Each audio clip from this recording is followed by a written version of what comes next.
নমস্কার বন্ধুরা, আমি অভিষেক আর বিদ্যায়তনে তোমাদের সকলকে স্বাগত। আজকে আমরা আলোচনা করব প্রেসিডেন্স রুল অর্থাৎ আর্টিকেল 356, 356 নম্বর আর্টিকেল। আজকে আমরা এই ভিডিওর মারফতে আলোচনা করব। আমরা যেটা সাধারণত কমনলি বলে থাকি যে স্টেট এমার্জেন্সি, আমি বারবার বলি যে স্টেট এমার্জেন্সি বলে কিছু হয় না, আজকে কারণটাও বুঝবো, সেটা এই ভিডিওর মারফতে কিন্তু আমরা আলোচনা করব। চলো শুরু করি আজকের আলোচনা। কিন্তু তার আগে প্রত্যেকদিন যেটা বলি সেটা আবার বলছি, যারা নতুন অবশ্যই চ্যানেলটাকে সাবস্ক্রাইব বিনামূল্যে তোমরা এই কোয়ালিটি ভিডিওগুলো কিন্তু পেয়ে যাবে। এখন আমরা ভারতের সংবিধান বা ইন্ডিয়ান পলিটিটা স্যার এম লক্ষ্মীকান্ত স্যারের বই থেকে আমরা কমপ্লিট করছি, মানে ডিটো সিলেবাসটাকে কমপ্লিট করব। এবং এইটা যদি কমপ্লিট করতে পারো তোমরা যে কোনো এক্সামে, মানে বলতে পারো ইউপিএসসি বা বিসিএস মেন্স পর্যন্ত তোমাদের কোনো প্রবলেম হবে না। তো চলো অবশ্যই চ্যানেলটাকে সাবস্ক্রাইব করো। পড়াশোনা যদি ভালো লাগে ভিডিওগুলো তাহলে লাইক করে দিও, শেয়ার করো। চলো আজকের পড়াটা শুরু করি। যেটা বলা হচ্ছে প্রেসিডেন্স রুল, আগের দিন আমরা আলোচনা করেছিলাম ন্যাশনাল এমার্জেন্সি, তার বিভিন্ন প্রভিশনগুলো আমরা দেখেছিলাম, কিভাবে হয়, কেন হয়, সব কিন্তু আমরা দেখেছি। কী কী চেঞ্জেস হয়েছে ম্যাডাম ইন্দিরা গান্ধী এবং তারপরে জনতা দলের গভর্নমেন্টের মধ্যে কোথায় ফ্রিকশন হয়েছিল, কেন 44th অ্যামেন্ডমেন্ট হয়েছে, সব কিন্তু আমরা আলোচনা করেছিলাম ওই ভিডিওতে। তাহলে আজকেও সেইখান থেকেও কিছু কোশ্চিন আছে, কিছু জায়গা আমরা অবশ্যই দেখব। কিন্তু তার আগে আমি বারবার যেটা বলি যে প্রেসিডেন্স রুল বইয়েও দেওয়া আছে, প্রেসিডেন্স রুল এটা এমার্জেন্সি কিন্তু নয়, এটা স্টেট এমার্জেন্সি নয়। বারবার বলি কেন সেটার কারণটা আজকে ডিসক্লোজ করব। দেখো আর্টিকেল 356 যে এমার্জেন্সি নয়, তার পিছনে অনেক ভাস্ট একটা গোটা ক্লাস হতে পারে কেন এমার্জেন্সি বলে না, কিন্তু আবার এমার্জেন্সি প্রভিন্সের মধ্যেও এটাকে ঢুকিয়েছে।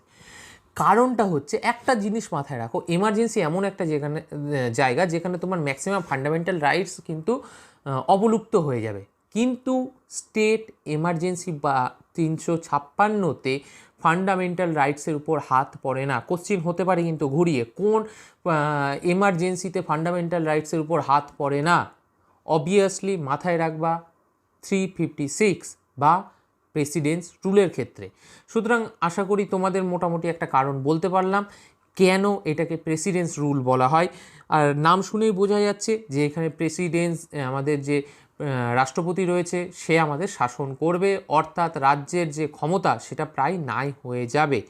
তাহলে প্রথম কথা হচ্ছে কিভাবে এটাকে লাগু করা হয় বা কিভাবে লাগু করা হবে। প্রেসিডেন্ট যদি চান তাহলে কি এটা লাগু করে দিতে পারেন?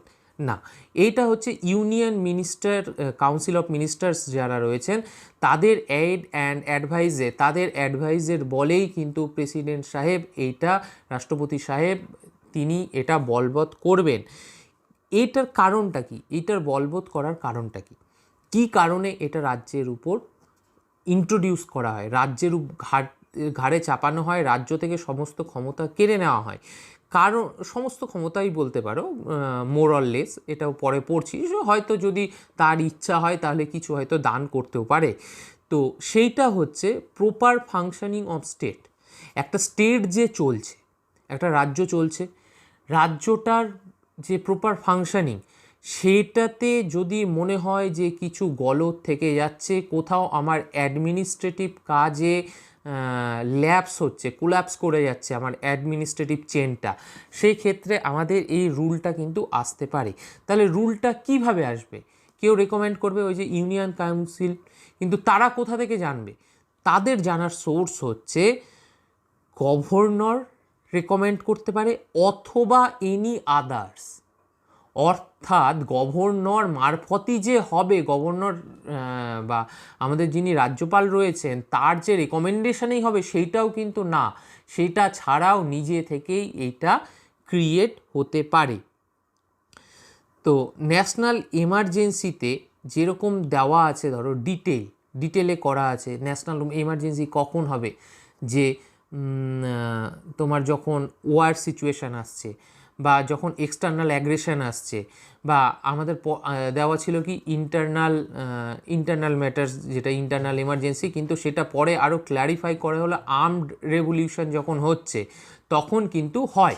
সুতরাং কত সুন্দর ক্লিয়ারভাবে কিন্তু এটা আলোচনা করা আছে। কিন্তু এই ইয়েতে এই ক্ষেত্রে প্রেসিডেন্টস রুলের ক্ষেত্রে কিন্তু সেরকম কোনো আলোচনা করা নাই।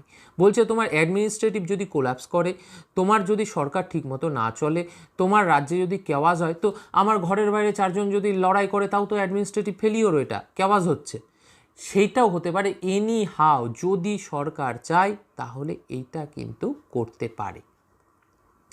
তাহলে এইখানে কি কি জিনিস চেঞ্জ হয়, তাই তো? কিছু জিনিস তো চেঞ্জ হয়ে যাচ্ছে। আচ্ছা, তার আগে আরেকটা জিনিস আলোচনা করে দিই। যখন আমাদের এটা নিতান্তই যে কোনোভাবে এটা লাগতে পারে, তখন এটা বইয়ের মধ্যে নেই, আমি ব্যক্তিগতভাবে যেটুকু জানি তোমাদের সাথে শেয়ার করার চেষ্টা করছি। তো এই জায়গাটায় যখন সংবিধান রচয়িতারা যখন আলোচনা করছিলেন গণপরিষদে, তখন এইটা ডক্টর আম্বেদকরকে বলা হয় যে আপনি তো সব কিছু ওয়েলভাবে ডিসকাস করেছেন, এত লেন্দি হয়েছে বইটা, কিন্তু এই জায়গাটা আপনি ডিসকাস করলেন না কেন? তো ডক্টর আম্বেদকর বলেছিলেন, দেখুন এই জায়গাটা একটা ডেড লেটার বলতে পারেন। ডেড লেটার মানে যে এইটা কেউ কি চাইবে, কোনো ইউনিয়ন চাইবে, কোনো সেন্ট্রাল চাইবে যে আমার স্টেটের ঘাড়ে হাত পড়ুক?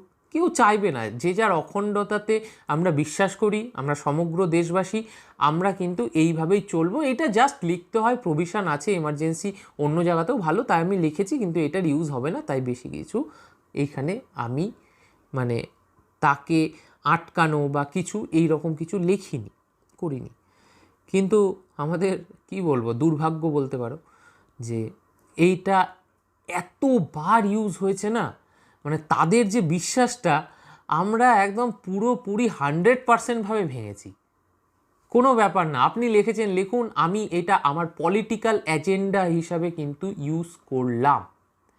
সমস্ত প্রায় গভর্নমেন্ট 1970-এর দশকে মুরারজি দেশাইয়ের গভর্নমেন্ট, অর্থাৎ জনতা দলের গভর্নমেন্ট, তারপর ইন্দিরা গান্ধী ম্যাডামের গভর্নমেন্ট অর্থাৎ কংগ্রেস গভর্নমেন্ট, তারা একের পর এক শুধুমাত্র পলিটিক্যাল ইস্যুর জন্য, রাজনৈতিক তাদের পাওয়ারটাকে চিরতার্থ করার জন্য, রাজনৈতিক তাদের যে রাইভেলারি সেইটাকে ফুলফিল করার জন্য এইটাকে একের পর এক ইউজ করে গেছে। যখন জনতা দলের গভর্নমেন্ট আসলো, পরপর 9টা স্টেটে একসাথে 9টা স্টেটে প্রেসিডেন্টস রুল ইন্ট্রোডিউস করে দেওয়া হলো। কেন? কারণ 9টা স্টেট ছিল হচ্ছে কংগ্রেস তখন শাসনাধীন, স্টেট গভর্নমেন্ট কংগ্রেসের ছিল। সেম কাজ একই হলো। আবার যখন কংগ্রেস আসলো তখন সেখানেও আবার দেখা যাচ্ছে পার্টিকুলার 9টা স্টেটেই আবার একইভাবে ইন্ট্রোডিউস করে দেওয়া হচ্ছে, যেগুলো কংগ্রেসি সরকার ছিল না। এরকম মানে একটা বিশৃঙ্খলা পরিবেশ তৈরি হয়ে গেছিলো ওই সময়টায়, বুঝতে পারছো যে দশকটার কথা বলছি আমি। তো সেই সময় একটা এমন কেওয়াস তৈরি হলো, এবং তারপরেও অসংখ্যবার, হয়তো খুব কমবার এরকম হয়েছে যখন মানে একটা খুব কারেক্ট ইস্যু নিয়ে আমাদের প্রেসিডেন্টস রুলটা ইন্ট্রোডিউস করা হয়েছে। মানে হয়তো বলতে পারো যদি 100 বার হয়, 100 বারের অনেক বেশি হয়েছে, তাও ধরছি মানে 90%-এর উপর ক্ষেত্রে আমরা দেখব যে এটা পলিটিক্যাল এজেন্ডা হিসাবে এটা তৈরি করা হয়েছে, যে চলো আমি সেন্ট্রালে আমি সরকার বসে আছি, ওখানে আমার সরকার নাই, ওকে প্রেসিডেন্টস রুল ঘোষণা করে দাও, তারপর আমি ওখান থেকে আমার সরকার করে আনবো। এইরকমভাবে এটাকে মানে ব্যবহার করা হয়েছে। চলো আবার পড়ার মধ্যে চলে আসি, যে এর ফলে দেখে নিই এর ফলে কি কি ক্ষমতা কোথায় কোথায় চলে যায়।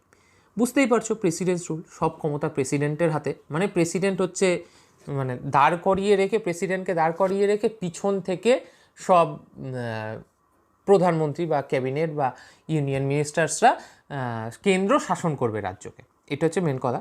তাহলে যত এক্সিকিউটিভ পাওয়ার আছে, রাজ্যের যত এক্সিকিউটিভ পাওয়ার রয়েছে, সেইটা চলে যাবে কোথায়? সেটা চলে যাবে কিন্তু প্রেসিডেন্টের কাছে। তারপর হচ্ছে লেজিসলেটিভ পাওয়ার। একটা রাজ্যে তো একটা লেজিসলেচার থাকে, অর্থাৎ আমাদের বিধানসভা। বিধানসভা বলে কিছু থাকবে না, আইদার সাসপেন্ড করে দেওয়া হবে অথবা ডিজলভ করে দেওয়া হবে। সাসপেন্ড করলে তো ঠিক আছে, সাসপেন্ড করলো মানে যতদিন থাকলো, তারপর তারাই আবার চলে আসছে। আর যদি ডিজলভ করে দিল, তার মানে আবার রি-ইলেকশন হবে।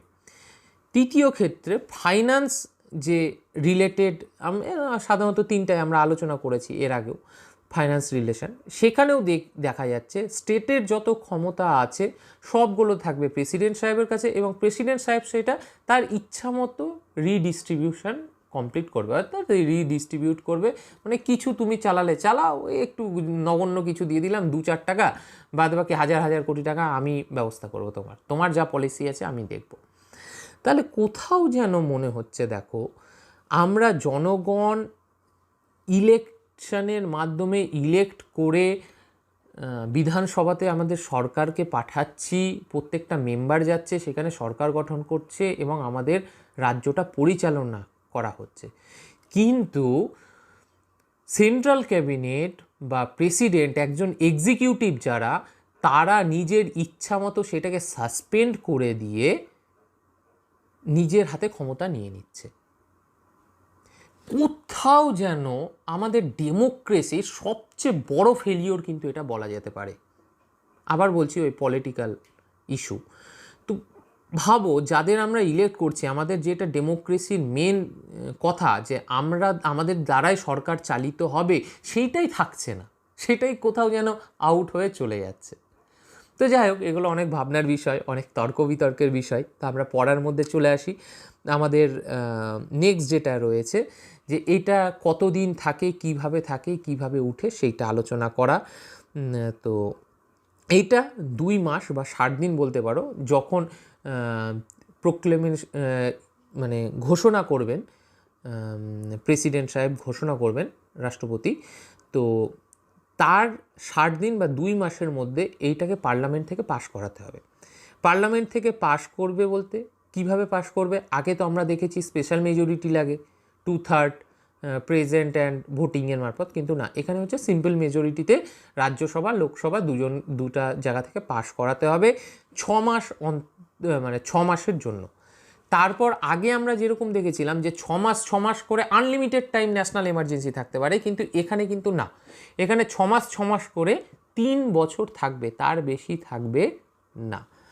এবার কথা হচ্ছে, এখানে একটা স্পেশাল ক্রাইটেরিয়া কিন্তু ঢোকানো হয়েছে। কি ক্রাইটেরিয়া? যে প্রথম 1 বছর তো তুমি প্রেসিডেন্টস রুল তো চালাতেই পারো, 6 মাস করে 2বার তুমি পারমিশন নিয়ে নিলা। তারপরে যদি তুমি লাগু করতে যাও, মানে 3 বছর অবধি করতে পারবা, তো 1 বছর তুমি করলা আর 2 বছর, তাহলে সেক্ষেত্রে তোমার 2টো সার্টিফিকেশনের দরকার হবে।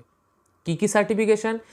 না, তখন দেশের অন্যান্য কোথাও এমার্জেন্সি, ন্যাশনাল এমার্জেন্সি লাগু হতে হবেই, দেশের অন্য কোনো প্রান্তে ন্যাশনাল এমার্জেন্সি থাকতে হবে। আরেকটা তুমি যখন স্টেট অ্যাডমিনিস্ট্রেশনটাকে নিজের হাতে নিয়েছো, স্টেট লেজিসলেচার কোল্যাপস করে গেছে, তাহলে তোমাকে ইলেকশন করাতে হবে। ইলেকশন করিয়ে নতুন গভর্নমেন্ট আনো, তারা চালাবে। কিন্তু তাহলে ইলেকশন যখন করাচ্ছ না, তখন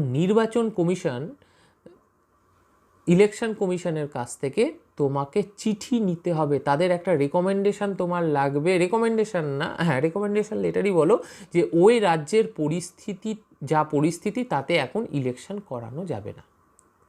নির্বাচন কমিশন একটা স্বাধীন সংস্থা, তাদের কাছ থেকে তোমাকে রেকমেন্ডেশন নিতে হবে, সেইটা পেতে হবে, এবং দেশের মধ্যে কোথাও একটা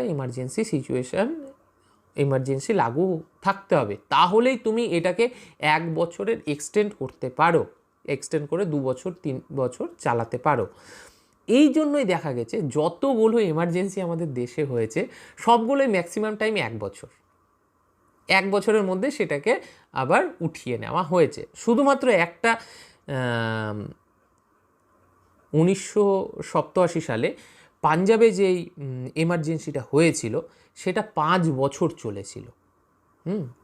তাহলে এখন কথা হচ্ছে 5 বছর কি করে চললো? কারণ আমাদের তো কনস্টিটিউশনে আছে 3 বছরের কথা। 5 বছর চলতে পারে না, চলতে পারে না, কিন্তু সেক্ষেত্রে অ্যামেন্ডমেন্ট করা হয়েছিল, স্পেশাল এই ইয়েটাকে নয়, 356কে নয়, পাঞ্জাব রিলেটেড অ্যামেন্ডমেন্ট করা হয়েছিল এবং সেটাকে 5 বছর কিন্তু চালানো হয়েছিল। কারণটা হচ্ছে সেখানে তখন এতটা কেওয়াস তৈরি হয়ে গেছিলো, কোনো মতেই রিয়েলি ইলেকশন কন্ডাক্ট করানো সম্ভবপর ছিল না। এরপরে যে জায়গাটা রয়েছে সেটা হচ্ছে আমরা বারবার ইউজ করি ত্রিশঙ্কু গভর্নমেন্ট, ত্রিশঙ্কু অবস্থা, অর্থাৎ কোনো পার্টি মেজরিটি পেল না।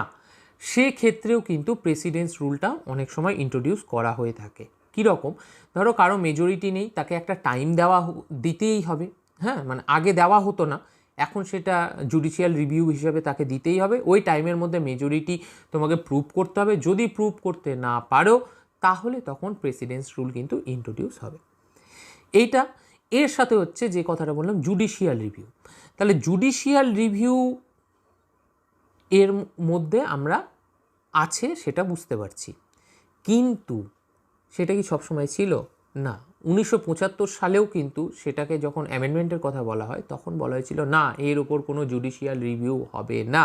কিন্তু 1978 সালে ওই বলেছিলাম এতজন অ্যারেস্ট হলো, টেররিস্ট হলো, এই হলো, জানো আগের ভিডিওটা দেখো সব জানতে পারবে। তো সেই সময় এটাকে ইয়েস বলা হয়, হ্যাঁ, যে এর জুডিশিয়াল রিভিউ কিন্তু দরকার। এবার হচ্ছে জুডিশিয়াল রিভিউ মানেটা কি, জুডিশিয়াল প্রশ্ন উত্তর করবে, সেন্ট্রালকে উত্তর দিতে বাধ্য থাকবে যে হ্যাঁ এইভাবে এই জিনিস হয়েছে, এই পরিস্থিতি তৈরি হয়েছে। জুডিশিয়াল যদিও খুব ডিটেলে এখানে পাওয়ার নেই জুডিশিয়ালের যে তারা ভিতরে গিয়ে তদন্ত করবে, তারা জাস্ট প্রশ্ন উত্তর করবে, ডকুমেন্ট সাবমিট করবে সেন্ট্রাল, ব্যাস কমপ্লিট। খুব বেশি নাই কিন্তু আছে। এবার একটা জায়গা আসছি যে এই জায়গাটা মানে কীভাবে মিস ইউজ হয় সেই জায়গাটা দেখো, বইয়ের মধ্যে নেই সম্ভবত, একটু মাথায় নাও। অর্ডিন্যান্স প্রভিশন আর্টিকেল 123, 1, 2, 3 আর্টিকেল, মানে 1, 2, 3 নয়, 123, 123। তো সেইখানে বলা হচ্ছে প্রেসিডেন্ট সাহেবের হাতে ক্ষমতা চলে যায় অর্ডিন্যান্স পাস করার।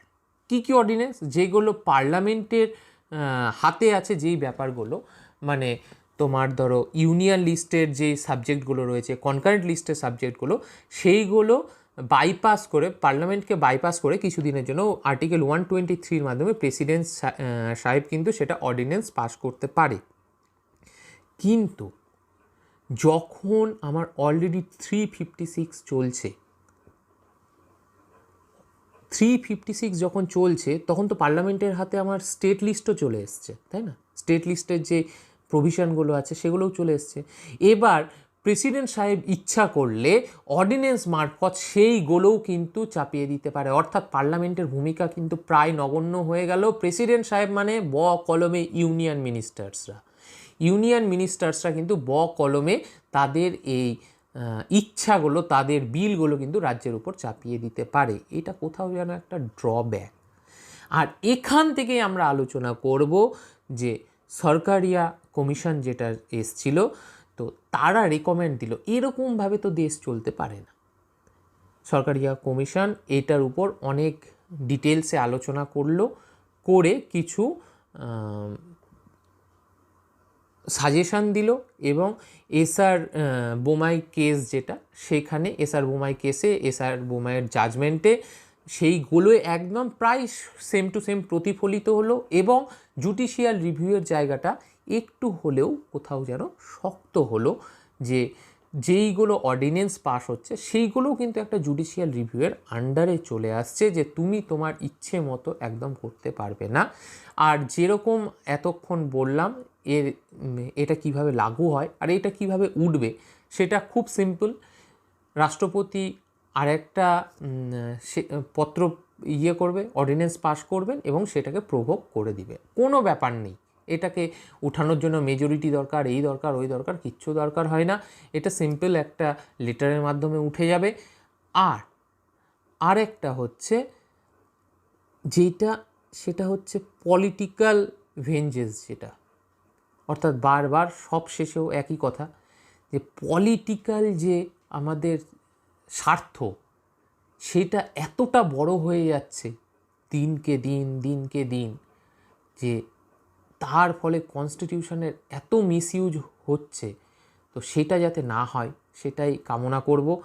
কারণ এই পলিটিক্যাল স্বার্থের জন্য, রাজনৈতিক স্বার্থের জন্য বিনা কারণে 100-র বেশি বার মানুষের ক্ষমতা খণ্ডন করা হয়েছে।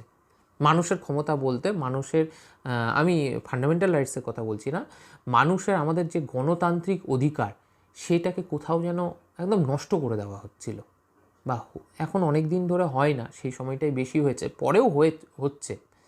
তো সেইটা যাতে না হয়। রিসেন্টলি তোমরা মনে থাকবে যে তো আমাদের রাজ্যেই প্রেসিডেন্ট রুলের কথা আমি যখন এখন বলছি, কিছুদিন আগে, এখন তো ভোটের সময় কিছুদিন আগে অর্থাৎ ভারতীয় জনতা পার্টি চাইছিল যাতে রাষ্ট্রপতি শাসন জারি হয়, বা কিছুদিন আগে মহারাষ্ট্রেও সেরকম সিচুয়েশান তৈরি হয়ে গেছিলো ত্রিশঙ্কু সরকারের হওয়ার ফলে। তো এইগুলো আমাদের ভোটাধিকার বলতে পারো, গণতান্ত্রিক অধিকারের পক্ষে কিন্তু খুব শুভ নয়। এটা যাতে না হয় সেটাই কামনা করব। আর এই নোটেই আজকে কিন্তু আমরা পড়াটা বন্ধ করব। এর পরে যেটা ফাইন্যান্সিয়াল ইমার্জেন্সি, যা এখনও পর্যন্ত হয়নি, এরপরের ভিডিওতে আমরা সেটা আলোচনা করব। তো আজকে এখানেই। তবে যাওয়ার আগে যেটা প্রত্যেক দিন বলি, যদি ভালো লাগে তাহলে অবশ্যই লাইক, শেয়ার, সাবস্ক্রাইব করো, সাথে কমেন্ট করো কেমন লাগছে তোমাদের ভিডিওগুলো। আর যদি কোথাও তোমাদের কোয়ারি থাকে অবশ্যই জানাবে। সাথে যদি তোমাদের ভালো লেগে থাকে, কোন জায়গাগুলো ইমপ্রুভমেন্ট করার কথা তোমাদের মনে হচ্ছে এবং কি ভাবে আলোচনা করলে তোমাদের আরও বেটার হবে, সেগুলো কিন্তু অবশ্যই জানাবে। আর নিজের পড়াটা কিন্তু বাড়িতে চালিয়ে যাও, দেখবে সাকসেস আসবেই। আজকে এখানেই শেষ করছি, দেখা হচ্ছে পরের ভিডিওতে। নমস্কার।